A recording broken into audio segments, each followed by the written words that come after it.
kalau nanti terlintas di hatimu malas sholat, bakar jari sebentar. Berapa lama kau tahan? Buatlah. Agak-agak gosong sedikit. Hai tangan, tahan kau masuk neraka nanti tangan. Nama kau nanti nama nerakanya neraka sakor. Allahu Rabbi wal Islam dini wa Muhammadan Rasulullah wa yaqini. Selamat malam Ustadz. Assalamualaikumnya ada, cuman dia kayak selamat malam. Saya tak mau disebut selamat malam. Iya malam selamat, besok pagi. Apalagi udah kena laporkan nih, ngeri-ngeri juga gitu kan. Iya, janganlah kalian mancing-mancing. Saya hamba Allah Pak Ustadz, alhamdulillah. Sekarang banyak orang hamba harta, hamba kuasa, hamba setan, hamba hantu. Bagaimana cara menjaga sholat agar lebih khusyuk dan tak malas Pak Ustadz? Itu nampak api kan? Kalau nanti terlintas di hatimu malas sholat, bakar jari sebentar. Berapa lama kau tahan? Buatlah. Agak-agak gosong sedikit. Hai tangan, tahan kau masuk neraka nanti tangan. Nama kau nanti nama nerakanya neraka sakor. Masalakakum fi sakar. Kenapa kau masuk dalam neraka sakar? Lam naku minal musallin, karena tak sholat. Bakar. Makanya Muhammad Ali kemana-mana bawa mancis. Muhammad Ali petinju, mana-mana bawa mancis. Padahal dia tak merokok. Ditanya orang, kenapa kau bawa mancis? Asal terlintas di otakku mau buat dosa, aku bakar tangan. Kalau mancis tak mempan, obor bawa. Bagaimana sholat ini khusyuk Pak Ustadz? 5. Yang pertama, ketika berwudu khusyuk. Waktu menyuci tangan, bersih dosa dari tangan. Waktu memasukkan air ke mulut ke hidung, bersihkan dosa-dosa mulut, dosa-dosa lidah, dosa hidung. Waktu air dibasuh ke muka, keluar dosa-dosa biji mata, banyak silap salah. Waktu air menyiram tangan, keluar dosa-dosa dari ujung jari jemari. Khusyuk. Waktu air mengusap kepala, keluar dosa isi kepala yang kotor sampai ke lubang telinga. Waktu air menyiram kaki, keluar dosa-dosa kaki yang dilangkahkan ke tempat maksiat dan dosa. Makanya ketika berwuduk itu jangan bercakap.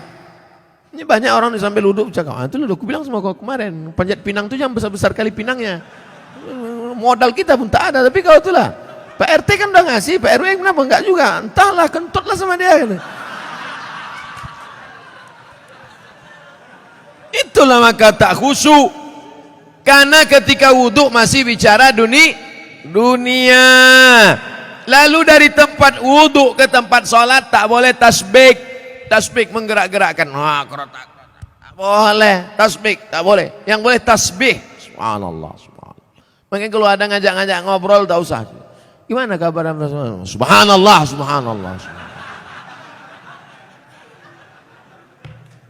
3.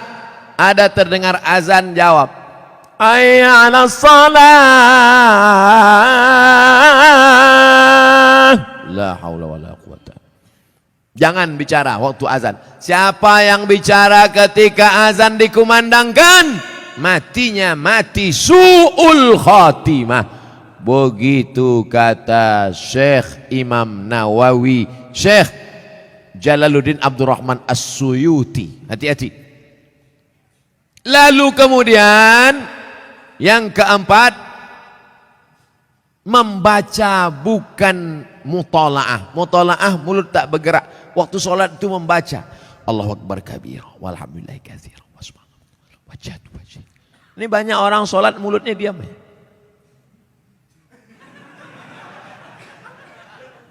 Mulut membaca. Karena di situ disebut qiraah. Qiraah artinya membaca. Bismillahirrahmanirrahim. Alhamdulillah. Yang kelima, mengerti apa yang dibaca. Itulah mengapa tadi saya pilih ayatnya, ayat-ayat pendek supaya besok kalau sholat zuhur mengerti apa yang dibaca.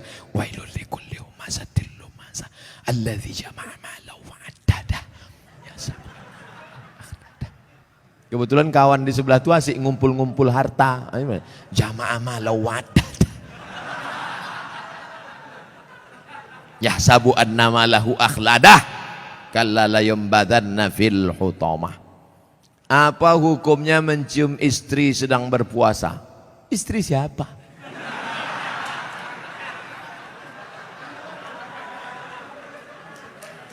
Kalau istri engkau yang kau cium maka tak batal. Dalilnya Nabi mencium Aisyah. Tapi kalau dia ihtiyat, hati-hati, takut dia tak bisa mengendalikan hawa nafsunya seperti Nabi Muhammad SAW, maka dia ihtiyat, dijaganya. Tapi hukum aslinya tak batal. Tapi kalau sampai memperturutkan hawa nafsu, maka jatuh dalam batal, rusak puasanya. Man lam yada imsakun nafsi, menahan diri, anil mahzurati, dari semua yang terlarang, min tulu'il fajri, dari terbit fajar, ila ghurubis syamsi, sampai tenggelam matahari. Itu definisi puasa. Kalau adakah dalil yang menjelaskan tentang tahlilan? La ilaha illallah, la ilaha illallah, la ilaha illallah. Itu artinya tahlil. Tasbih, subhanallah. Tahmid, alhamdulillah. Takbir, Allahu akbar. Tahlil, la ilaha illallah. Man halala, siapa yang mengucapkan tahlil, summa ahda sawabahu ilal mayyit, kemudian tahlil itu dihadiahkannya kepada si mayit, orang mati, yantafi'u bihi, pahalanya sampai dan orang mati itu dapat manfaat. Begitu kata Imam Ibnu Taimiyah dalam kitab Majmu' Fatwa Ibnu Taimiyah.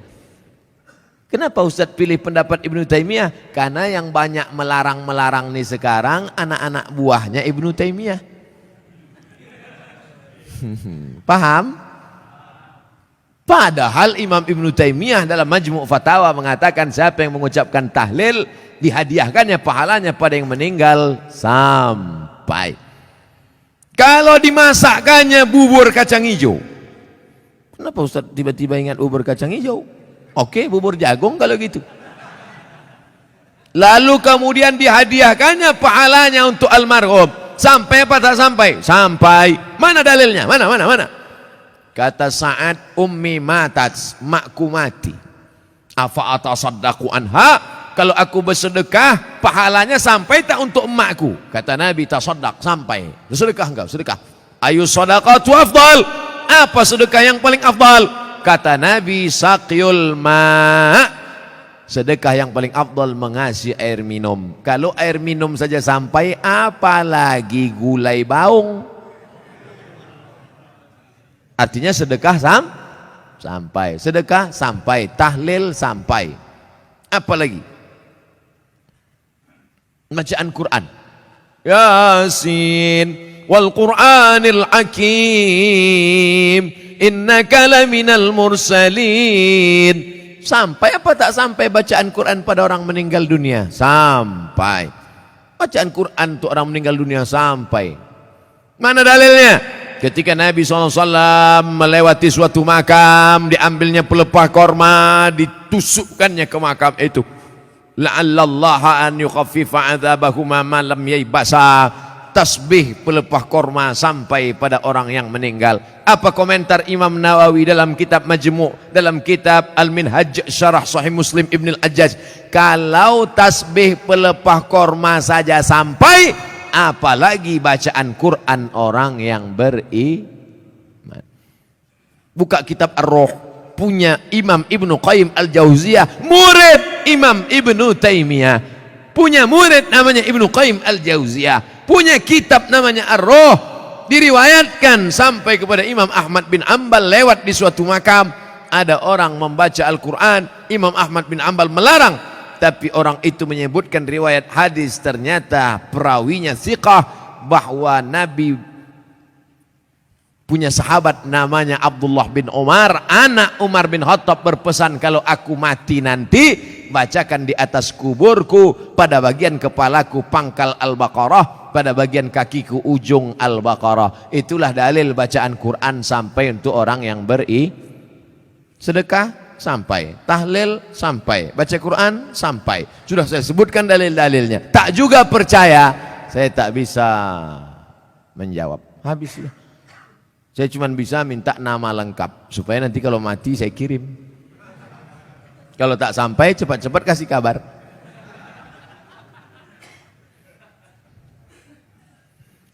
Mengazankan anak baru lahir itu apa dalilnya Pak Ustadz? Nabi mengazankan ke telinga Sayyidina Al-Hasan, anak Fatimah radhiyallahu anha, adzan as-salah, bunyinya seperti azan waktu azan salat. Hadisnya disebutkan dalam kitab Sunan At-Tirmidzi. Nama kitab Sunan Tirmidzi, nama lainnya Jami' At-Tirmidzi. Status hadisnya hadisun hasan, hadis paling tinggi sahih, di bawah sahih hasan, tentang mengazankan bayi. Anak saya mengazankan. Allahu Akbar, Allahu Akbar. Tapi tidak kuat macam itu. Terkejutlah dia. Nah, makanya bapak ibu yang hamil sekarang istrinya nanti bapak azankan. Tapi yang anak sudah lahir tak usah azankan lagi. Ini anak udah semester 2. Balik dari sini sebentar. Allahu Akbar. Apanya ayah ini gitu.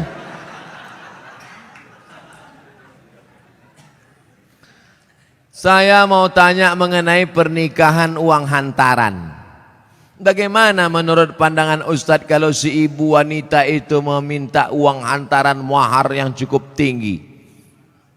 Ada tiga kemungkinan ini. Pertama memang mau bertanya masalah hukum. Yang kedua mau menyindir mak tua dari sini. Yang ketiga mau menawar. Perempuan yang paling baik aqalluha mahran, yang maharnya paling murah. Wahai ibu-ibu, turunkan harga mahar. Sebetulnya yang menetapkan harga mahar ini wali, ayah. Tapi sekarang banyak ayah yang anggota isti, ikatan suami takut bini. Maka yang berperan sekarang ibu-ibu, matre. Banyak perempuan lebih mau makan di daun daripada makan di pinggan. Oleh sebab itu turunkan standar ini sedikit. Jangan nanti setelah dihamil barulah na'udzubillah datang dia baik-baik. Idza ja'akum man tardawna dinahu, kalau datang kepadamu orang yang baik akhlaknya, wa khuluquhu, baik agamanya, fazawijuhu, nikahkan dia. Illa taf'alu, kalau tak kau lakukan, takun fitnatun fil ardi wa fasadun arid, maka terjadi kerusakan yang amat sangat berat. Tolong jangan sampai anak-anak muda ini besok buat baleho turun ke jalan, turunkan harga mahar, turunkan harga mahar. Kemudian jodoh itu seperti apa Pak Ustadz? Apa orang yang sudah menikah terus meninggal terus menikah lagi, apakah itu berarti jodohnya juga Pak Ustadz? Karena berjumpa orang berjodoh atau karena jodoh dia berjumpa? Memang jam-jam 10:30 nih payah nangkap memang. Karena ada jodoh baru berjumpa atau karena berjumpa itu orang berjodoh? Karena ada jodoh lah maka berjumpa. Kalau tak ada jodoh sampai mati tak akan berjumpa. Kok Ustaz tahu? Saya pernah ngalami. Saya Dewan Juri Musabaqah Tilawatil Quran tingkat Provinsi Riau. Kalian pikir Ustaz alang-alang?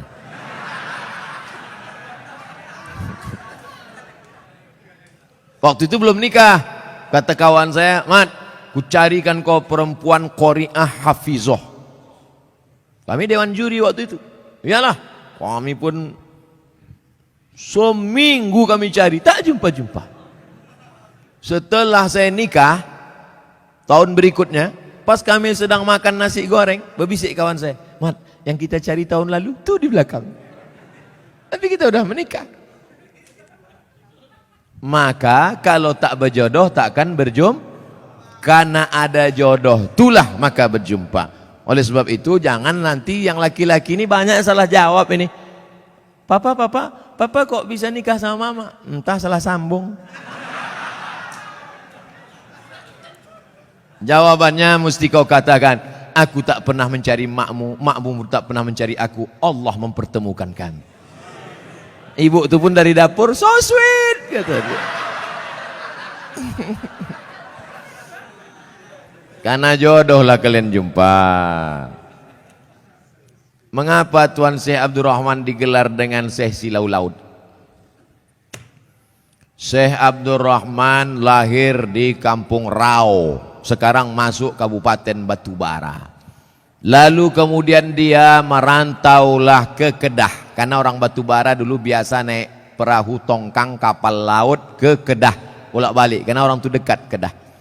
Sampai di Kedah belajarlah dia 7 tahun dan ikut lomba silat, menang, bekerja di kerajaan Kedah. Setelah itu melanjutkan pendidikannya ke Tuan Syekh Wan Mustafa Al-Fatani. Fatani sekarang Thailand Selatan, Patani. 7 tahun di Patani. Setelah itu dibawalah oleh Syekh Wan Mustafa Al-Fatani ke Makkah Al-Mukarramah. Belajarlah dia dengan ulama-ulama di Makkah, diantaranya Syekh Hasbullah. Belajar fikih kepada Syekh Ahmad Khatib Al-Minkabawi. Setelah khatam belajar fikih, belajar tafsir, belajar hadis, belajar tasawuf, baliklah dia ke Rau. Lalu kemudian datanglah kerabat Kesultanan Asahan namanya Tengku Adil. Tengku Adil pun mengasih tanah. Wahai Tuan Syekh Abdurrahman, ini ada tanah. Nama tanah itu Silau Laut. Maka orang menyebutnya tak lagi sebut namanya, tapi Tuan Syekh Silau Laut. Sama macam siapa tu? Tuan Syekh Besilam. Padahal nama aslinya adalah Tuan Syekh Abdul Wahab. Kampungnya di Rokan Hulu, namanya Rantau Binuang Sakti, tempat lahir Syekh Abdul Wahab Rokan. Tapi yang dipakai adalah Syekh Abdul Wahab Rokan. Sekarang jadi Kabupaten Rokan Hulu. Biasa itu. Tuan Syekh mana? Tuan Syekh Fulan, nama kampungnya yang disebutkan. Tuan Syekh Purba Baru, padahal namanya Tuan Syekh Mustafa Husain. Nah, jadi nama kampung yang disebut. Itu maka disebut Tuan Syekh Silau Laut karena nama kampung itu. Apa karomahnya Pak Ustadz? Banyak karomahnya disebutkan dalam buku, ditulis oleh cucunya. Namanya Tuan Syekh Doktorandus Haji Mansur bin Haji Syekh Muhammad Ali bin Syekh Abdurrahman, cucunya, menulis buku. Ditulis pada masa Gubernur Raja Inal Siregar, waktu haul dibagikan buku-buku itu. Banyak karomah disebut situ. Apa motivasi orang memasuki tarekat Sattariyah Pak Ustadz? Tarekat itu sampan. Ada sampannya namanya Sattariyah, namanya nakhodanya Abdullah Sattari. Ada nama sampannya Saziliyah, nama nakhodanya Abul Hasan As-Sazili. Ada nama sampannya Naqsabandiyah, nama nakhodanya Bahauddin Naqsabandi. Ada nama sampannya Ahmadiyah, tapi bukan yang aliran Ahmadiyah yang sesat. Tarekat Ahmadiyah, nama nakhodanya Sayyidi Ahmadil Badawi. Itu sampannya, tapi lautannya tetap la ilaha illallah Muhammadur Rasulullah. Jadi yang mau ikut tarekat sama aja macam naik sampan. Lautnya la ilaha illallah, sampannya macam-macam. Ada yang mau sampan naik speedboat, mau cepat. Ada satu yang naik kapal tongkang kayu. Dia mau slow. Kau tak ikut? Enggak, aku mau menikmati laut ini, mau slow aja. Nah, macam-macam. Begitu lebih kurang gambaran tentang tarekat. Tarekat artinya jalan. Jalan mendekatkan diri kepada Allah Subhanahu wa ta'ala. Apa doa anak terhadap orang tuanya itu sampai? Hadis Sahih Muslim. Idza matal insan, kalau orang mati, inqata'a, putus amalnya, illa min salasin, kecuali 3. Shadaqatin jariyah, amal sedekah, ilmin yuntafa'u bih, ilmu yang bermanfaat. Yang ketiga, waladin shalihin yad'ulah, anak yang soleh. Makanya kita selalu minta doa Rabbi habli minas shalihin. Saya ingin sekali mendoakan orang tua saya supaya terbuka pintu hidayahnya, karena kami sangat menyayanginya. Doakan orang tuamu di sujud terakhir saat sholat, sunat, tahajud, witir, duha. Tapi jangan pakai bahasa Indonesia, nanti sholatnya batal. Dalam hati saja, ya Allah, ayahku ini berhentilah pakai sabu-sabu. Kenapa ketawa? Di masjid kami setiap malam Jumat ada pengajian. Kenapa cuma tiap malam Jumat?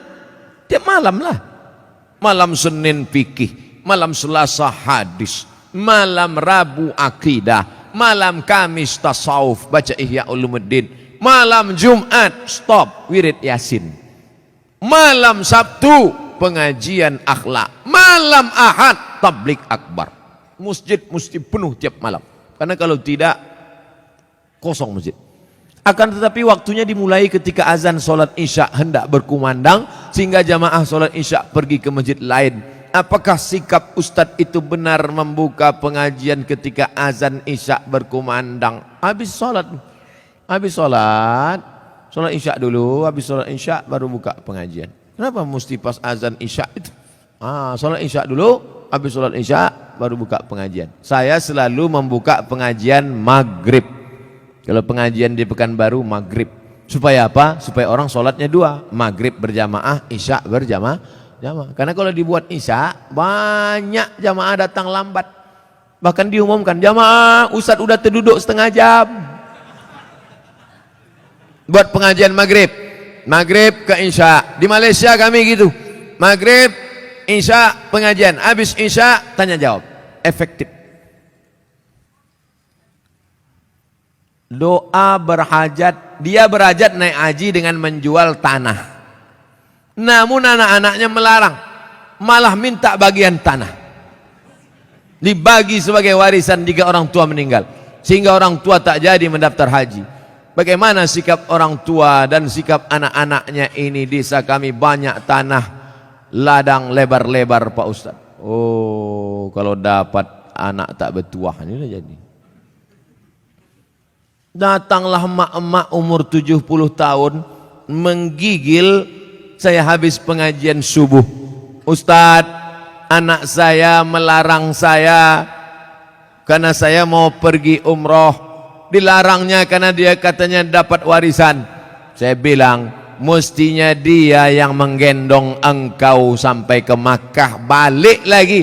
Kau gendong emakmu ini ke Makkah, jalan kaki tawaf sa'i umrah, balik lagi ke Medan, belum tentu dapat. Kau tebus sekali dia menjerit waktu mengeluarkan engkau dari perutnya. Ini tanah-tanah dia, dia belum mati lagi, udah kau atur pula harta warisannya. La ilaha illallah. Tak mencium bau surga orang durhaka. La yadkhulul jannah, tak masuk surga. Siapa itu? Uququl walidain, durhaka pada orang tua. Dia mau pergi haji, biar pergi haji. Mak, aku tak bisa membahagiakan kau, mak. Mestinya aku membayarkan ONH nih, mestinya aku membawa engkau ke Makkah, aku tak bisa. Ini tanah-tanah dia, mau berangkat di tanah suci. Ini harta dia pula ditahan, disuruh pula bagi dia sebelum mati. La ilaha illallah Muhammad Rasulullah. Naik darah tinggi saya.